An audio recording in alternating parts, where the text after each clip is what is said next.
اللہ کے پیارے اور لاڈلے بندوں، ایک دو دن میں ماہ رمضان رونق افروز ہونے والا ہے۔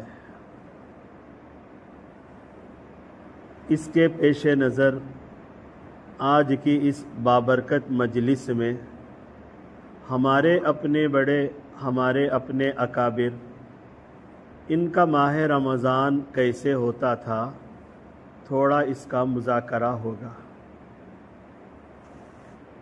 پہلی بات تو یہ ہے، سرکار دو عالم صلی اللہ علیہ وسلم جب ماہ رمضان سایہ فگن ہوتا، اذا دخل رمضان تغیر لونہ، آپ صلی اللہ علیہ وسلم کا رنگ بدل جاتا،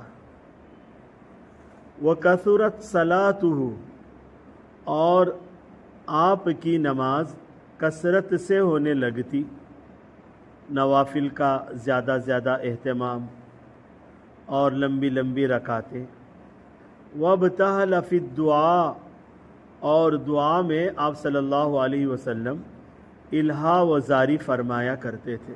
سرکار دو عالم صلی اللہ علیہ وسلم ایک روایت میں ہے، اذا دخل رمضان، جب ماہ رمضان سایہ فگن ہوتا، شد مئزرہ، کمر کس لیتے تھے، فلم یأت فراشہ حتی ینسلق، ماہ رمضان ختم ہونے تک اپنے بستر پر تشریف نہیں لاتے تھے۔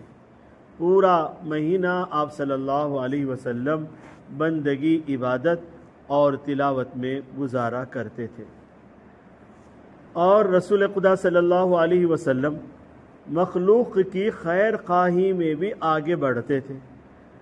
رسول خدا صلی اللہ علیہ وسلم سب سے زیادہ سقی تھے۔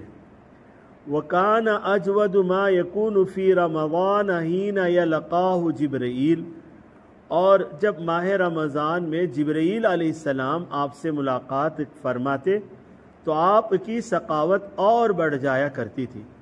وَكَانَ جِبْرِيلُ يَلْقَاهُ فِي كُلِّ لَيْلَةٍ مِّن رَمَضَان، اور حضرت جبرائیل ماہ رمضان کی ہر رات رسول خدا صلی اللہ علیہ وسلم سے ملاقات کرتے تھے اور قرآن کا دورہ کیا کرتے تھے۔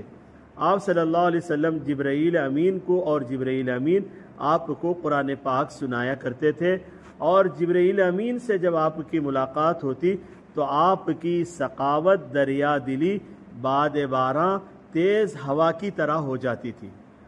اس سے معلوم ہوتا ہے ماہ رمضان میں خالق سے بھی، اللہ سے بھی آپ کا تعلق عبادات سے اور زیادہ مضبوط و مستحکم ہوتا تھا، اور مخلوق کی خیر خواہی، نفع رسانی اور ان کی نصرت و اعانت کے لیے آپ کی دریا دلی میں بھی بے انتہا اضافہ ہوتا تھا۔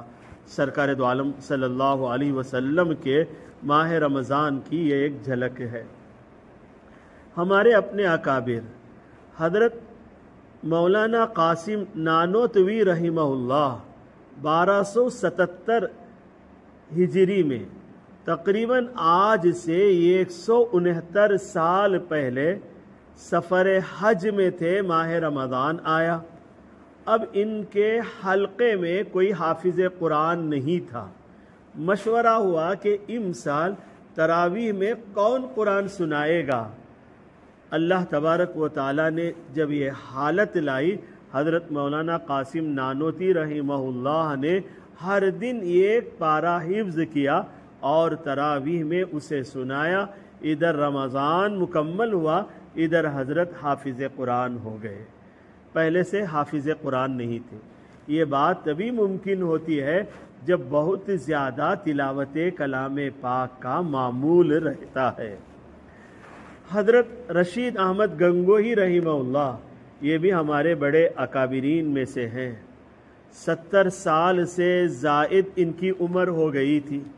ماہ رمضان میں نماز مغرب کے بعد پہلے سے ان کا یہ معمول تھا کہ 6 رکعت اوابین یہ پڑھا کرتے تھے، جو مسنون ہے۔ ماہ رمضان میں 6 کے بجائے 20 رکعت نماز پڑھا کرتے تھے، اور اس میں 2 پاروں کی تلاوت ہوتی تھی۔ پھر اطمینان کے ساتھ نماز تراویح ادا ہوتی اور تہجد میں بیدار ہوتے 2-2.5 گھنٹہ نماز تہجد یہ ادا کیا کرتے تھے، اور ماہ رمضان میں اتنے ضعف کے باوجود بھی روزانہ 15 پارے قرآن پاک کے پڑھنے کا معمول تھا۔ اور حضرت مولانا رشید احمد گنگوئی رحمہ اللہ کے امام تراویح حافظ مسعود صاحب تھے۔ ایک رمضان ایسا آیا، پہلے سے آپ فرماتے تھے کہ مسعود تو معذور ہے، کون ہمیں نماز تراویح میں امامت کرے گا۔ حضرت مولانا یحییٰ صاحب نور اللہ مرقدہ، یہ حضرت شیخ زکریا صاحب رحمۃ اللہ علیہ کے والد ہیں، یہ فرماتے ہیں کہ میں بارہا سنتا تھا، میرے دل میں یہ خیال آتا تھا کہ حضرت آپ پریشان نہ ہو، ہم نماز تراویح میں امامت کر لیں گے، لیکن مجھے کہنے کا موقع نہیں آیا۔ جب ماہ رمضان آیا تو حضرت نے کہا کہ امسال جن کا معمول تھا حافظ مسعود، وہ تراویح میں امامت نہیں فرمائیں گے، مولوی یحییٰ تمہیں نماز تراویح کی امامت کرنی ہوگی۔ حضرت مولانا یحییٰ صاحب کے 7 سال میں حافظ قرآن بنے، اور پھر 6 ماہ تک ہر دن قرآن پاک دیکھ کر یہ قرآن پاک کی تلاوت مکمل کر لیتے تھے۔ اور اس کے بعد یہ فرماتے ہیں کہ چلتا پھرتا اٹھتا بیٹھتا میں قرآن پاک کی تلاوت کرتا تھا، اور کبھی مجھے قرآن پاک دیکھ کر پڑھنے کی نوبت نہیں آئی۔ اب جب حضرت نے کہہ دیا کہ مولوی یحییٰ تمہیں نماز تراویح میں قرآن سنانا ہے، تو تھوڑا سا دل میں مجھے خوف پیدا ہوا، تو میں نے قرآن پاک کھولا اور 1.25 پارہ پہلی تراویح میں پڑھانے کے لیے میں نے اس میں قرآن پاک دیکھ کر یاد کیا۔ پہلی تراویح جب میں نے پڑھا لی، پھر اتنی ہمت آ گئی کہ پھر میں نے قرآن نہیں کھولا۔ قرآن کے اس طرح کے یہ شیدائی تھے۔ ان کے واقعات میں ہے کہ ایک جگہ مولوی نصیر الدین نماز تراویح میں قرآن پاک سنایا کرتے تھے۔ یہ وہاں پہنچے، 4 رکعت ہو گئے، 4 رکعت میں سامع بار بار لقمہ دے رہا ہے مولوی نصیر الدین کو، جو نماز تراویح کی امامت کر رہے تھے۔ انہوں نے دیکھا، پھر اس 4 رکعت کا جب سلام انہوں نے پھیرا تو مولانا یحییٰ صاحب نے فرمایا مولوی نصیر الدین تم پیچھے آ جاؤ، ہم نماز تراویح پڑھائیں گے۔ پھر مصلی پہ گئے، 16 رکعت باقی تھی، اور ان کے 16 پارے قرآن پاک پڑھانے کے باقی تھے۔ 16 رکعت میں 16 پارے انہوں نے پڑھا دیے اور قرآن پاک کو مکمل کر لیا۔ سامعین کو کچھ شاخ گزرا، لیکن بڑے خوش ہوئے کہ چلو قرآن پاک کے اتنے پارے ہمیں سننے کی سعادت ملی۔ ان کے جو واقعات ہیں، حضرت تھانوی علیہ الرحمہ کے یہاں یہ پہنچے تھانہ بون۔ حضرت مولانا اشرف علی تھانوی رحمۃ اللہ علیہ اور حضرت مولانا یحییٰ صاحب نور اللہ مرقدہ، ان میں بڑی بے تکلفی تھی، جیسے دوستوں میں بے تکلفی ہوتی ہے۔ دونوں چوٹی کے علماء اور دونوں بڑے ہمارے اکابر ہیں۔ اب حضرت تھانوی علیہ الرحمہ کے پاس گئے، اب افطار کا وقت آیا۔ پہلے گھڑی گھنٹے سے ٹیم درست کرنے کا کافی اہتمام ہوتا تھا، کچھ گھڑیاں آگے چلی جایا کرتی تھی اور کچھ گھڑی میں ٹیم پیچھے رہ جایا کرتا تھا۔ اب اللہ کا شکر ہے کہ ہمارے سارے سیل فون کے اوقات نیٹ سے جڑ گئے ہیں تقریباً، بلکہ سب فونوں میں ایک ہی ٹائم ہوتا ہے، تو اب یہ پریشانی نہیں۔ ورنہ صدر صاحب کی گھڑی میں ایک ٹائم ہوتا تھا، امام صاحب کی گھڑی میں ایک ٹائم کبھی ہو جاتا تھا، تو یہ بات ہوا کرتی تھی۔ حضرت تھانوی علیہ الرحمہ کا یہ معمول تھا کہ جنتری کے بعد 3-4 منٹ اطمینان سے رکتے، وقفہ لینے کے بعد جب ان کو اطمینان ہوتا تو وہ افطاری فرمایا کرتے تھے۔ حضرت مولانا یحییٰ صاحب نور اللہ مرقدہ سمجھتے تھے کہ جنتری میں جو اوقات لکھے جاتے ہیں وہ بالکل درست ہے، اس میں اطمینان کا وقفہ لینے کی کوئی ضرورت نہیں، جیسے ہی وقت ہو جائے ہمیں افطار کر لینا ہے۔ یہ دونوں اکابرین کے الگ الگ ذوق تھے۔ حضرت تھانوی علیہ الرحمہ کے یہاں جب یہ گئے، حضرت تھانوی علیہ الرحمہ نے بتایا، جب دسترخوان سجایا گیا، حضرت تھانوی علیہ الرحمہ نے حضرت مولانا یحییٰ صاحب آئے ہیں تو کچھ خاص اہتمام بھی کیا گیا۔ اب دسترخوان پہ گفتگو ہوئی.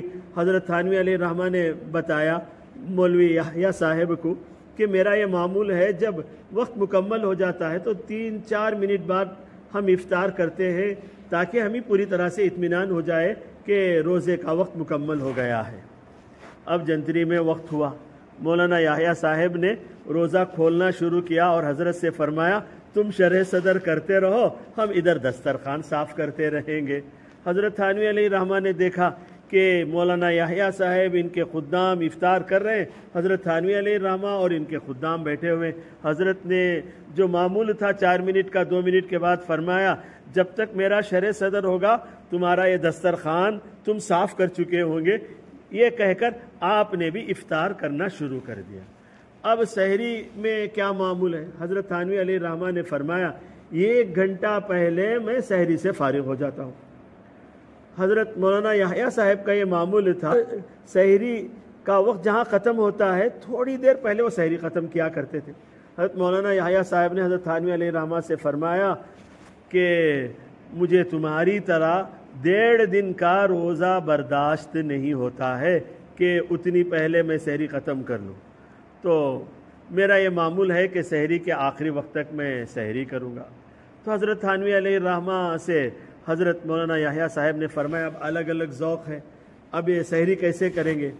حضرت مولانا یحییٰ صاحب نے فرمایا تم اپنے اعتبار سے سحری کرو اور ہم اپنے اعتبار سے سحری کریں گے، یعنی 1 گھنٹہ تم پہلے سحری مکمل کر لو اور ہم آخری وقت تک سحری کرتے رہیں گے. حضرت تھانوی علیہ الرحمہ نے فرمایا کہ نہیں، دونوں بیٹھ کے کچھ سمجھوتا کریں گے، دونوں ایک ساتھ سحری کریں گے. پھر یہ طے ہوا 1.25 گھنٹہ پہلے سحری کریں گے اور 10-15 منٹ پہلے ہی سحری مکمل کر لیں گے. اس طرح انہوں نے سحری کی. تو ان اکابر کے یہاں مہمان بھی آیا کرتے تھے. حضرت مولانا خلیل احمد سہارنپوری رحمہ اللہ کے یہاں معمول یہ تھا کہ جتنے حج اور عمرے سے احباب آتے زمزم ہدایہ کرتے اور کھجور دیا کرتے، اسے خدام محفوظ رکھتے. ہاں کچھ کھجور اگر خراب ہونے کا اندیشہ ہوتا تو وہ تقسیم کر دیے جاتے ورنہ محفوظ رکھتے. روزہ افطار زمزم اور کھجور سے کرنے کا ان کے یہاں معمول تھا. یہ ہمارے مختلف اکابرین کے حال ہیں. اور حضرت شاہ عبد القادر دہلوی رحمہ اللہ کا تو بڑا عجیب حال تھا کہ جب ماہ رمضان کا چاند نظر آتا، 29 کا رمضان ہونے والا ہوتا تو پہلے دن وہ 2 پارے پڑھا دیا کرتے تھے، اور اگر 30 کا رمضان ہونے والا ہوتا تو پہلے دن وہ 1 پارہ پڑھایا کرتے تھے. ان کے بھائی شاہ عبد العزیز رحمہ اللہ پہلے دن اپنی تراویح کی نماز مکمل کرنے کے بعد خادم کو بھیجتے تھے جاؤ ہمارے بھائی نے نماز تراویح میں کتنے پارے پڑھائے ہیں دیکھ کر آؤ. اگر وہ 2 پڑھا دیے ہوتے تو رمضان 29 کا ہوتا تھا. علماء نے لکھا کہ یہ کوئی علم غیب نہیں ہے، یہ ایک کشف ہے، یہ ایک ذوق ہے. حضرت شیخ الہند رحمہ اللہ لمبی عمر کے باوجود حفاظ سے تراویح کی نماز پڑھا کرتے تھے. کئی حفاظ مختلف پارے ان کے لیے سنایا کرتے تھے. حضرت تراویح کی نماز مکمل کرتے، کئی حفاظ بدل جاتے تھے، کچھ 6 پارے پڑھ رہے ہیں، کوئی آ رہے ہیں 2 پارے پڑھ رہے ہیں، یہاں تک کہ حضرت کے پاؤں میں ورم آ جاتا تھا. جب پاؤں میں ورم آ جاتا تھا تو حضرت بہت خوش ہوتے تھے کہ چلو ایک سنت پہ عمل ہو رہا ہے. ایک مرتبہ ایسا ہوا کہ گھر کے مستورات نے ان کے جو امامت تراویح کے جو حافظ تھے، حافظ کفایت اللہ، ان سے کسی سے کہلوا بھیجا کہ حضرت کی حالت پہ رحم کرو، تم تو نوجوان ہو، تم تو سناتے چلے جاتے ہو، حضرت کی طبیعت آج ٹھیک بھی نہیں ہے اور دوسرے حفاظ بھی نہیں ہیں، تم کچھ عذر کر دینا کہ میری طبیعت کا کوئی بہانہ کر دینا اور مختصر سنا دینا. جب اندر سے یہ بات آئی تو انہوں نے چند پارے پڑھائے اور اس کے بعد کہا کہ حضرت اب میری صحت جواب دے رہی ہے اور میں مزید نہیں پڑھ سکتا، بہتر یہ ہے کہ آج کے لیے اتنا کافی ہے. حضرت عذر کو قبول فرماتے تھے، دوسروں کی صحت کا بھی لحاظ کیا کرتے تھے.